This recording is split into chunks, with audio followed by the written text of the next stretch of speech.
రెప్పపాటులో Netflix మొత్తం download. Japan internet super duper speed. ఆధునిక విజ్ఞాన శాస్త్ర చరిత్రలో జపాన్ అందుకున్న మైలురాయి కోకొల్లలు. తాజాగా ఇంటర్నెట్ రంగంలో కూడా తనకు సాటి లేదని నిరూపించిందా? చిన్న దేశం సెకనుకు 1.02 పెటాబిట్ల సమాచారం ప్రసారం చేయగల ఇంటర్నెట్ వేగాన్ని జపాన్ అభివృద్ధి చేసింది. దీని ద్వారా నెట్ఫ్లిక్స్ ఇప్పటి వరకు చేసిన ప్రసారాలన్నిటినీ ఒక్క సెకనులో డౌన్లోడ్ చేయవచ్చట.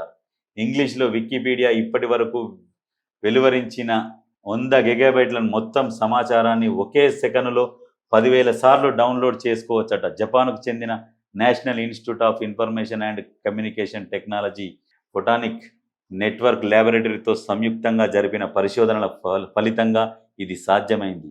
8,000 వీడియోలను ఒకే సెకండ్లో డౌన్లోడ్ చేసే సామర్థ్యం జపాన్ ఇంటర్నెట్ సొంతం.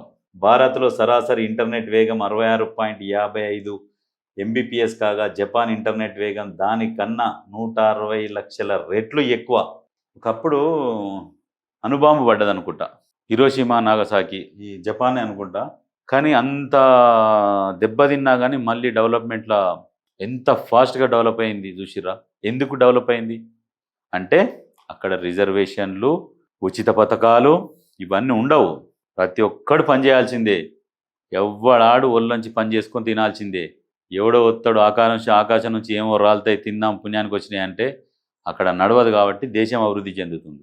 చైనా కూడా ఎట్లా అభివృద్ధి చెందిందంటే సేమ్ ఇట్లానే. ఇట్లా పనులు చేసుకుంటే కొత్త కొత్త ఐడియాలు వస్తుంటాయి.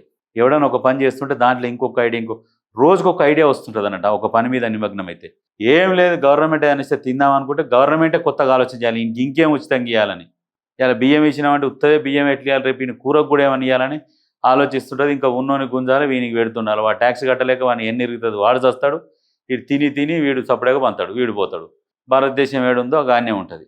అట్లా రాజకీయాలు ఓటు బ్యాంక్ రాజకీయ పార్టీలు ఓటు బ్యాంక్ రాజకీయాలు చేయకుండా అభివృద్ధి పదంగా కష్టపడి పనిచేస్తే ప్రతి రాజకీయ పార్టీ, దేశం కానీ రాష్ట్రాలు కానీ బాగుపడతాయి. ఓట్ బ్యాంక్ రాజకీయాలలో దేశాలు బాగుపడాలంటే కష్టం.